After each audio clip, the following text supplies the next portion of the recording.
Matindi ang excitement sa mga fans ni Paolo Avellino matapos nitong i-repost sa kanyang Instagram story ang post ng Wiltec official tungkol sa Sinulog 2026 sa Cebu. Ayon sa post, magkakaroon si Paolo ng float sa January 18 at agad itong nagdulot ng kasiyahan at ingay sa social media.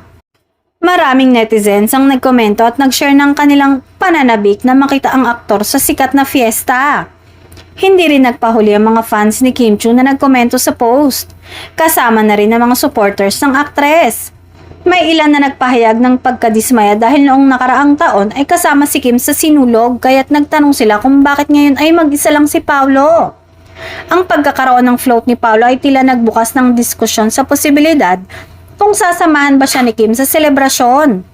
May iba naman na nagsabing imposible daw na wala si Kim sa Sinulog dahil sa dami ng endorsement at proyekto ng aktres.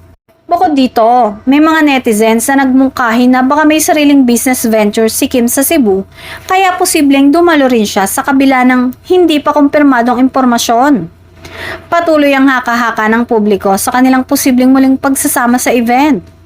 Sa kasalukuyan, marami ang naghahanap ng paraan para mapanood ang aktor.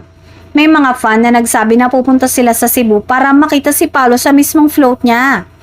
Habang ang iba ay nagplano na lang ng social media updates para hindi mahuli sa balita.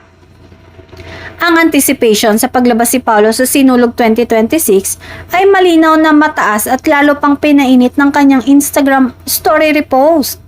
Sa huli, ang paglahok ni Paolo Avellino sa Sinulog ay hindi lang naging mainit na usapin sa fanbase niya, kundi pati na rin sa mga taga-suporta ng rumored girlfriend niyang si Kim Chiu.